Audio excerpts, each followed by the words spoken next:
कहां से हुआ था? चमत्कार और खिचड़ी बन गई। और हर कंपनी 500 700 1,000 करोड़ के कारोबार पे पहुंचे और वो ये मानने लग जाए मुझसे बड़ा कुछ नहीं है, मैंने जो प्लान बनाया इससे बेटर कुछ नहीं है। वो ये ना देखे कि देश को रिक्वायरमेंट क्या है, देश के लोगों की चाहत क्या है, उनकी जरूरतें क्या है। जब आपके इस परिवार की कंपनी की शुरुआत हुई तब हमने ये नहीं देखा था कि देश में डायरेक्ट सेलिंग का प्लान क्या चल रहा है। हमने ये देखा था कि हम डायरेक्ट सेलिंग करना चाहते हैं और डायरेक्ट सेलिंग को किस तरीके से आगे बढ़ाया जा सकता है और देश के लोगों को चाहिए क्या, उनकी चाहत के अकॉर्डिंग, उनकी जरूरत के अकॉर्डिंग प्लान डिजाइन हुआ। अभी तक इंडिया में जितने भी प्लान आप देखेंगे ना, वो उनकी खुद की सोच के अकॉर्डिंग डिजाइन हुए। यहां पे 140 करोड़ पॉपुलेशन है देश की। 140 करोड़ लोगों को डायरेक्ट सेलिंग क्यों करना चाहिए, उनकी जरूरतें क्या है, इस बात को ध्यान में रखकर इस प्लान को डिजाइन किया गया। और हमारा पहले दिन से क्लियर तक पहले दिन से विजन था कि हम चंद लोगों को करोड़पति नहीं बनाएंगे, हम हिंदुस्तान के करोड़ों लोगों को रोजगार देंगे। पहले दिन से मुझे नहीं पता किस कंपनी का क्या विजन है, किसी का है या नहीं है, बट आपके इस परिवार का पहले दिन से विजन था, क्लियर एक मिशन था कि हम देश में 140 करोड़ लोगों में से जितने लोग बेरोजगार हैं उनको ज्यादा से ज्यादा लोगों को रोजगार दे पाए। चंद लोगों को करोड़पति बनाना मकसद नहीं था, क्योंकि जो 140 करोड़ लोग बेरोजगार हैं वो क्यों हैं, 140 करोड़ लोगों में से जितने भी लोग बेरोजगार हैं मैक्सिमम, वो क्यों है कि उनको अपना घर चलाने के लिए पैसा चाहिए, अर्निंग चाहिए, अर्निंग सोर्स चाहिए, कोई एक ऐसा प्लेटफॉर्म चाहिए जहां से वो अर्निंग करें और अपना घर चला लें। उस अर्निंग करने के लिए उनके पास कोई प्लेटफॉर्म नहीं है, इसलिए वो लोग बेरोजगार। जिसके पास भी प्लेटफॉर्म है, कोई रिक्शा चला रहा है तो वो बेरोजगार नहीं है, क्योंकि उसके पास रिक्शा एक साधन है, रोजगार का संसाधन है। कोई खेती कर रहा है, कोई जॉब कर रहा है, कोई दुकान चला रहा है, कोई रेस्टोरेंट चला रहा है, लेकिन उसके अलावा भी देश के करोड़ों लोग ऐसे हैं जो बिल्कुल बेरोजगार हैं, पढ़े लिखे भी बेरोजगार और कम पढ़े लिखे भी बेरोजगार हैं। और डायरेक्ट सेलिंग का एक विजन होता है लोगों को रोजगार देना। जब करोड़ों लोगों को रोजगार मिलेगा तो उसमें जो आदमी बड़ा नेटवर्क बना पाएगा, जो इंसान बड़ा नेटवर्क बनाएगा तो स्वाभाविक है ऑटोमेटिकली वो बड़ा पैसा कमाएगा। इसमें मेरे कहने या न कहने से कोई फर्क नहीं पड़ता, लेकिन आपकी कंपनी का टारगेट सिर्फ ये है कि ज्यादा से ज्यादा लोगों को रोजगार दे सके। लोगों को 10,000, 15,000, 20,000 और 50,000 रुपए महीना जल्दी से जल्दी आती। आपके प्लान में वो चीजें नहीं है कि आपने कंपनी में सुना होगा कि रॉयल्टी मिलने के लिए 3-3 साल लग जाते हैं, रॉयल्टी मिलने के लिए 4-4 साल लग जाते हैं, और बताया जाता है कि ये जो रॉयल्टी आएगी कंपनी के टर्नओवर से आएगी। किससे आएगी? और कंपनी का टर्नओवर महीने का किसी कंपनी का 20 करोड़ है, किसी का 15 करोड़ है, तो 15 करोड़ में से आपको पैसा मिलेगा। जब वो मिलता है वो चवन्नी अटकनी मिलती है। काम किया किसी ने 2 लाख रुपए का, उसको रॉयल्टी के रूप में मिले 200 रुपए, तो उसको रॉयल्टी बोलेंगे क्या? नहीं ना, वो बेवकूफ बनाने का कॉन्सेप्ट है। वो आपको एक लालच दिया जाता है रॉयल्टी के नाम पे, और रॉयल्टी के नाम से आपसे झूठा टर्नओवर लिया जाता है, और आप 2 महीने 3 महीने मेंटेन करके कुछ अपनी मेहनत से, कुछ अपनी जेब से लगा के, कुछ कर्जा लेके ऐसा टर्नओवर डाल देते हैं, और जब वो तीसरे महीने बाद जब रियल रॉयल्टी आपको मिलनी चालू होगी तब पता चलता है कि ये तो 313 रुपया है, ये तो 235 रुपया है, ये तो 414 रुपया है। अब उसके बाद आदमी क्या सोचता है कि यार जिंदगी का बहुत बड़ा गलत निर्णय ले लिया, अब निकले तो भी मरे और न निकले तो भी मरे। निकले तो इसलिए मरे कि 2-3 लाख रुपया खर्च करवा लिया, उतारेगा कहां से, और न निकले तो इसलिए मरे कि कर्ज अभी और भी चलेगा। ये सब चीजें हमने डायरेक्ट सेलिंग में देखी। ये चीजें इस कॉन्सेप्ट में हम नहीं चाहते थे। हम चाहते थे कि आपकी कंपनी एक समय पे आके पहले 5 साल 6 साल में अपने आप को साबित करे कि हम जो चीज लेके आए हैं, हम जो लोगों की चाहत को समझ पाए हैं, उनकी जरूरत को समझ पाए हैं। क्योंकि सिर्फ कोई चीज बना ली और घर पे रख दी तो उसके उतने ज्यादा फायदे नहीं होंगे, चाहे वो चीज कितनी भी अच्छी क्यों ना हो, वो लोगों तक जाएगी तो लोग उसकी क्वालिटी समझ पाएंगे। तो कंपनी का विजन ये था कि पहले 5-7 साल में कंपनी को लोगों तक पहुंचना पड़ेगा, उनको बताना पड़ेगा कि ये प्लेटफॉर्म कैसा है। और उस 5-7 साल में जब अपने आप को, फिर कुछ कंपनियों ने क्या बोल दिया मार्केट में, नई कंपनी भ्रमित करने के लिए लोग छोड़ के न जाए, उनका बिजनेस डिस्टर्ब ना हो, इसलिए क्या बोल दिया कि नई कंपनी आई है, टिकेगी कि नहीं टिकेगी। लोग बोलेंगे पहले 3 महीने चलेगी, फिर 6 महीने चलेगी, फिर 12 महीने चलेगी, फिर छोटी बड़ी की गणित लगाने लग जाते हैं। तो ये भ्रमित करने के कुछ ट्रिक है। मैं दावे के साथ कह सकता हूं, हमने जो पिछले 5.5 साल में किया, अगले 2 साल में जो हम करने वाले हैं, वो नंबर 1, 2, 3 की रेस ही खत्म हो जाएगी।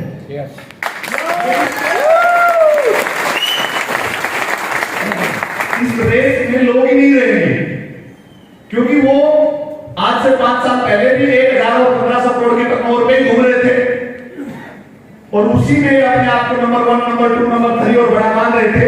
और हम ये कह रहे हैं कि हमारी कंपनी सालाना 50,000 करोड़ का टर्नओवर भी करेगी, तो भी मैं नहीं मानता हूं छोटी रहेगी, क्योंकि हिंदुस्तान में एक कंपनी जितनी हमारी इकोनॉमी है ना, उससे ज्यादा का टर्नओवर भी करती है।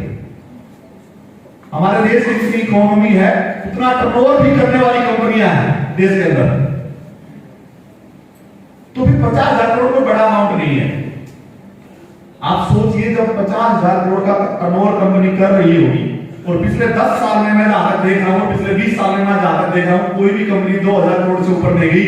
चाहे वो कंपनी आज से 22 साल पहले लॉन्च हुई थी, चाहे वो कंपनी आज से 24 साल पहले लॉन्च हुई थी, चाहे वो कंपनी आज से 10 साल पहले लॉन्च हुई थी, चाहे वो 15 साल पहले लॉन्च हुई थी। मुझे नहीं पता कि उनके दिमाग में कौन सा वायरस है कि 1,000 करोड़, जैसे सुबह रात को सोते, सुबह में कहीं जाना होता है, जल्दी जाना होता है तो जल्दी उठना होता है, जल्दी उठना होता है तो हम क्या सेट करते हैं, अलार्म सेट करते हैं।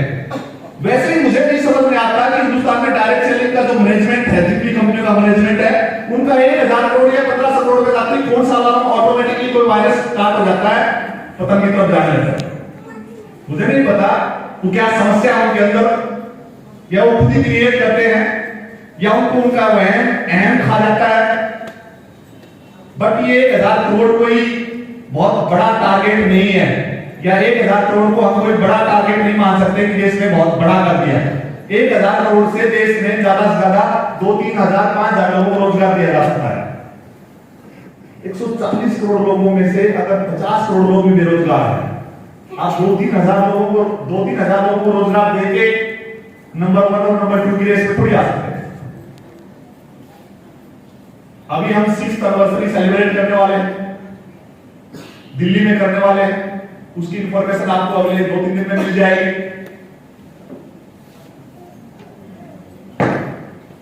5th एनिवर्सरी से 6th एनिवर्सरी के बीच में जो ये समय था हमारा, 5th एनिवर्सरी से 6th एनिवर्सरी, इसको हमने गोल्डन ईयर घोषित किया। 5th एनिवर्सरी में थे आप लोग? यस। आप देख भी रहे होंगे वैसा हुआ या नहीं हुआ। आने वाला 6th एनिवर्सरी से लेकर और 16th एनिवर्सरी तक अगला दशक ही गोल्डन है। यस। अगले 10 साल ही आप सब लोग के आने के लिए गोल्डन ईयर है। ये वो 10 साल, ये वो एक दशक आने वाला है जिसमें जिसने भी इस परिवार का दामन थाम लिया और इस परिवार का हिस्सा बन गया, उसकी आने वाले कई पीढ़ियों की जिंदगी बदलने वाली है।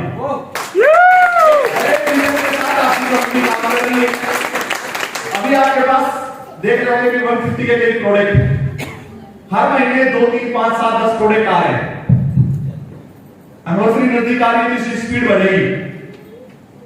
अभी संजय देव कुणाल जी जो प्रोडक्ट के बारे में मेरे को बोल रहे थे, तो मैंने उनको ये कहा आप लिस्ट बना के दे दो, उसी पे तैयारी करते हैं।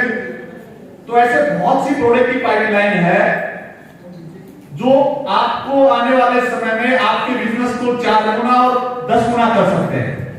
एक प्रोडक्ट तो अभी जैसे अभी एक हमारा बहुत ही शानदार प्रोडक्ट आया, नो नशा आया। मैं आपको सच्चाई के साथ बता रहा हूं कि मुझे खुद को नहीं पता था कि इसका फर्स्ट बैच किस साइज का होना चाहिए। फर्स्ट बैच किस साइज का मतलब फर्स्ट टाइम 50,000 बोतल आनी चाहिए या 1,00,000 बोतल आनी चाहिए या 20,000 बोतल आनी चाहिए। जितनी आई वो 2 दिन में खत्म हो गई। अब बनने में टाइम तो लगता है ना, क्योंकि हम तो 15 दिन का स्टॉक मान के चल रहे थे उसको, तो 15 दिन वो शॉर्ट हो गए हमारे पास कहीं ना कहीं, क्योंकि 15 दिन बाद दूसरा प्रोडक्ट आना था, उसको स्पीड से करके 5-7 दिन उसकी शॉर्टेज को, कहा 13 दिन की शॉर्टेज थी, उसको 7 दिन में कन्वर्ट किया, स्पीड से दूसरा बैच लेके आए। जब दूसरा बैच आया कंपनी में, सुबह गाड़ी आई, शाम को डिस्प्ले डिपार्टमेंट बोलता है सर वो तो पिछले 7 दिन में ऑर्डर ले ली थी, उसी में चला गया। पिछले 7 दिन प्रोडक्ट खाई नहीं, तो लोग ये बोल रहे थे कि ऑर्डर लगा रहे थे कि सर आए तो दे देना, लेकिन ऑर्डर तो ले लो कम से कम। तो उन पिछले 7 दिन में जो ऑर्डर लिए उसी में चला गया। यानी पहली बार आया तो 3 दिन चला, दूसरी बार आया तो 1 दिन भी नहीं चला, सुबह आया और शाम को खत्म, दोपहर बाद। अब की बार उसी पे 15 दिन लेट। अब तीसरी बार आया है और अब की बार बैच साइज पहले बैच से 3 गुना बढ़ी आई, और तीसरी बार आया, वो तीसरी बार का भी 3 दिन में खत्म हो गया।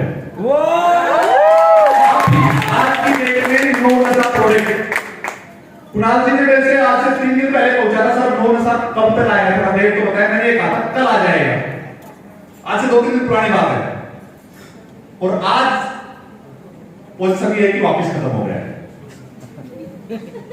ऐसे ऐसे प्रोडक्ट आने वाले हैं जो रियल में, आपकी कंपनी कोई भी प्रोडक्ट को लॉन्च करती है तभी करती है जब वो अवेलेबल होता है, कोई भी बात तभी बोलती है जब वो काम करना होता है। मैं आपको झूठे दिलासे नहीं दिलाऊंगा कभी भी कि ऐसा होगा, हम ऐसा करेंगे एक दिन, क्योंकि हमारे देश में गाने भी ऐसे चले हैं, हम होंगे कामयाब एक दिन, और डेट कोई डिसाइड नहीं होती है। हम लाएंगे एक चीज एक दिन, तो कब लाएंगे वो पता नहीं होता है। लेकिन आपकी कंपनी का पहले दिन से क्लियर प्रोडक्ट लॉन्च ही तब होता है जब वेयर हाउस में आ चुका होता है, उसके बाद लॉन्च होता है, उसके बाद सीधा अवेलेबिलिटी होती है, प्रोडक्ट यूज करते हैं और तुरंत लगता है। बहुत सी कंपनी में देखा है 1 महीने पहले बता देंगे प्रोडक्ट आएगा, फिर वो 6 महीने नहीं आता, उसके प्रति लोगों की पॉजिटिविटी क्यूरियोसिटी वो खत्म ही हो जाती है। कब लॉन्च किया था, कब अवेलेबिलिटी हुई। आपकी कंपनी जो भी आपसे वादा करेगी, जो भी बात आपसे करेगी, जब कंपनी का उस बात को लेके कोई क्लियर मकसद है, क्लियर विजन है, उसकी प्लानिंग है, तभी वो बात आपके साथ शेयर की जाएगी। ऐसे नहीं है कि 3 साल बाद जो होगा, वो टारगेट होते हैं। 3 साल बाद जो होना है वो टारगेट है, दिलासे नहीं होते, वो टारगेट है। कंपनी की आगे की प्लानिंग है, और कंपनी की प्लानिंग कोई 1 साल की भी होती है, 1 साल की भी होती है, शॉर्ट टारगेट 2 साल का भी होता है, अगले 3 साल का भी होता है, अगले 5 साल में क्या करना है वो भी होता है, अगले 10 साल में क्या करना है वो भी है, और अगले 50 साल में हम क्या करेंगे वो भी है। आपकी कंपनी ने यहां तक का विजन क्लियर है कि आने वाले समय में, आज से 2 साल बाद, आप हॉस्पिटल में कैसे इलाज कराएंगे, उसकी फ्री व्यवस्था कैसे हो सकती है, आपके बच्चे किस स्कूल में पढ़ेंगे, उनकी एजुकेशन कैसी होनी चाहिए, जब आपके बच्चे बड़े होंगे तो उनको रोजगार कहां मिलेगा, क्या उनको भी दाएं बाएं नौकरियों के लिए धक्का खाना पड़ेगा मार्केट में। ये सब प्लानिंग जो हमारे इस परिवार के साथ जुड़े हुए हैं, उन सब के लिए कंपनी करके चल रही है। आरपीवी सिस्टम आपने देखा, आरपीवी सिस्टम आपने देखा, आरपीवी सिस्टम तो 1 साल ही नहीं हुआ है, उससे पहले तो बहुत सी अचीवमेंट आरपीवी में निकल चुकी है। हम उसकी घोषणा नहीं करते हैं, वो अलग बात है, लेकिन अब इस एनिवर्सरी के बाद हम चालू करेंगे। लेकिन पर मंथ जो मैं देखता हूं, किसी के अकाउंट में 21,000 रुपए, किसी के अकाउंट में 2100, अलग अलग जो भी अमाउंट है, वो बड़े बड़े अमाउंट जाना चालू हो चुके हैं। जो टारगेट लेके हम ये चल रहे थे, आरपीवी में फिर से समझा देता हूं आरपीवी क्यों लॉन्च किया गया, जिससे आपको कंपनी का विजन, कंपनी की सोच और आपके प्रति, आपको लेके कंपनी कितनी अलर्ट है, कितनी सोच रखती है कि आपको भविष्य कैसा होगा, वो आपको थोड़ा आइडिया आएगा इससे।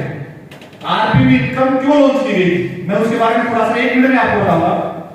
आरपीवी इनकम इसलिए लॉन्च की गई थी कि हमारी कंपनी के साथ पर ईयर लाखों लोग जुड़ते हैं वर्तमान समय में, हो सकता है 2 साल बाद करोड़ों लोग जुड़ेंगे। वो लाखों लोग काम करते हैं, कुछ लोगों की काम करने की क्षमता ज्यादा होती है, कुछ की कम होती है।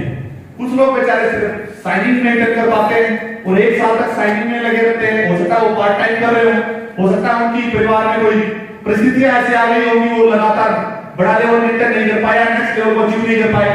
कुछ लोग शूटिंग मेंटेन करते हैं, कुछ लोग वेगा मेंटेन करते हैं, किसी की काम करने की क्षमता ज्यादा है, किसी की कम है। कुछ लोग बड़ा नेटवर्क बना पाते हैं, कुछ लोग नेटवर्क बना नहीं पाते हैं।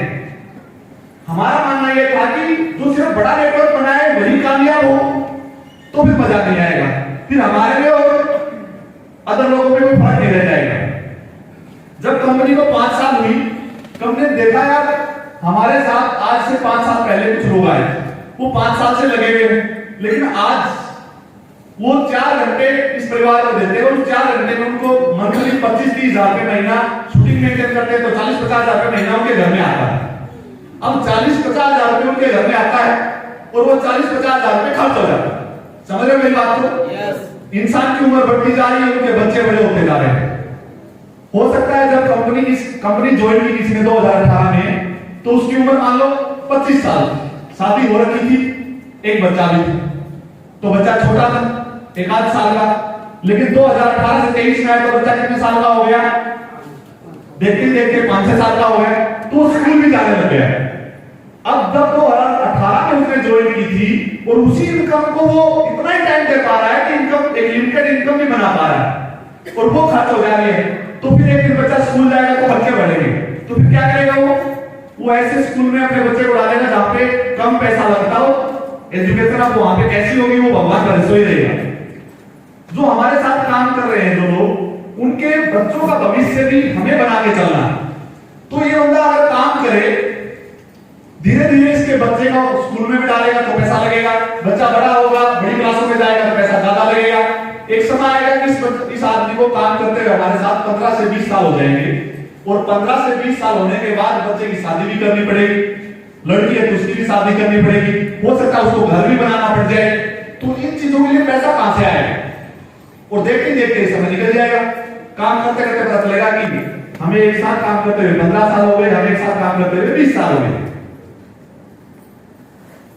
यानी उसके पास बचाने के लिए पैसा नहीं है, वो जितना काम कर रहा है, जितना कमा रहा है, उतना खर्च कर दे रहा है। हिंदुस्तान में आपने देखा होगा कुछ लोग LIC की पॉलिसी लेती है या कोई अदर इंश्योरेंस कंपनी की पॉलिसी लेते हैं। क्यों लेते हैं? क्यों लेते हैं? कि जब वो कमा रहे हैं तब कुछ पैसा बचत हो जाए और उस पैसे से जब भविष्य में 10 साल बाद इसकी मैच्योरिटी आए या 15 साल बाद मैच्योरिटी आए तो उस समय मकान बना सके, शादी कर सके, बच्चों की पढ़ाई के काम आ सके। इसीलिए तो लेते हैं। बचत इसीलिए करी जाती है कि एक तो बुरे टाइम पे काम आए और एक तो खर्चा ज्यादा हो। कभी खर्चा ज्यादा होगा तब उस पैसे से काम चलाया जा सके। लेकिन कितने लोग पॉलिसी ले पाते हैं? बहुत कम लोग। क्या हिंदुस्तान में 140 करोड़ लोग हैं, हर आदमी के पास पॉलिसी है? हर आदमी बचत कर पा रहा है? नहीं। तो नहीं कर पा रहा तो हमारी सोच ये थी कि हमारे साथ जो लोग काम कर रहे हैं वो हर इंसान बचत कर पाए और बचत कर नहीं पा रहे। उसके लिए आरपीवी लॉन्च की गई थी। अब वो क्यों की गई थी? क्योंकि हम नहीं चाहते थे कि भाई ये बचाए, क्योंकि बचाने की उसको या तो आदत नहीं है या उसको बचाने का फॉर्मूला नहीं पता पैसे की बचत क्या होती है। कई बार हम 10 रुपए खर्च करने होते हैं, वहां पे 11 रुपए खर्च कर देते हैं, जबकि वो काम 7 रुपए में भी हो सकता था। वो 4 रुपए बचत है और बचत ही अर्निंग होती है, वो बचत ही अर्निंग है सबसे पहले। लेकिन हर आदमी के पास वो फॉर्मूला नहीं होता बचाने का और एक समय आता है तब उसको गाड़ी लेनी होती है तो उसके पास पैसा नहीं होता है, बच्चे का स्कूल में एडमिशन कराना तो उसके पास पैसा नहीं होता है, घर में कोई समस्या आ गई तो पैसा नहीं होता, फिर वो उधार लेता है। हम नहीं चाहते थे कि हमारे साथ जो लंबे समय से लोग काम कर रहे हैं उनके साथ ये समस्याएं आए, तो हम ये चाहते थे कि वो बचत तो कर नहीं पा रहा है, बचत करे तो इन्वेस्टमेंट कहीं कर दे। तो इसका सॉल्यूशन क्या हो सकता है? बचत के लिए क्या चाहिए? एक अर्निंग चाहिए। अर्निंग करेगा कोई इंसान कहीं से, उसके बाद वो घर में खर्च करेगा, खर्च करने के बाद कुछ पैसे को बचाएगा और वो किसी इंश्योरेंस कंपनी में या एफडी के थ्रू या कोई भी बैंक में जाके जमा करेगा, वही पैसा बाद में काम आएगा। यानी पहले उसके पास एक कॉन्सेप्ट होना चाहिए जहां से बिजनेस होना चाहिए या नौकरी होनी चाहिए, जहां से उसके खर्चे से ज्यादा इनकम हो, फिर वो कुछ पैसा बचाए, फिर वो इन्वेस्ट करे, फिर वो पैसा उसको मिलेगा। अब ये कॉन्सेप्ट हिंदुस्तान में सब लोगों पे सक्सेस नहीं हो पाता। तो हम ये चाह रहे थे कि हमारे लोग बचत करें या न करें, ऑटो जोन में बचत हो जाए, ऑटोमेटिकली बचत हो जाए, और पैसा बचाया ना पड़े, सिर्फ उसकी मेहनत ही इन्वेस्ट हो जाए, क्योंकि मेहनत हर आदमी करता है। आरपीवी का मतलब आप जो मेहनत कर रहे हैं, पर मंथ जो आपका पे आउट आ रहा है, वो आप काम में ले रहे हैं, वो खर्च कर रहे हैं, उससे आप अपनी अच्छी जिंदगी जी रहे हैं। लेकिन उसके अलावा उसके साथ साथ ही कुछ प्रोडक्ट में आरपीवी है, वो आरपीवी काउंट होते जा रहे हैं, और वो उसको अलग अलग स्टेज के ऊपर जाके आपको कभी 5,000 रुपए मिल गए, कभी 10,000 रुपए मिल गए, कभी 20,000 रुपए मिल जाएंगे, कभी 17,000 रुपए मिल जाएंगे, कभी 2 लाख रुपए मिल जाएंगे, कभी 7 लाख रुपए मिल जाएंगे, कभी 20 लाख रुपए मिल जाएंगे, और एक दिन आपको काम करते करते 10, 15, 20 साल हो जाएंगे तो 1 करोड़ रुपए भी मिलेगा। तो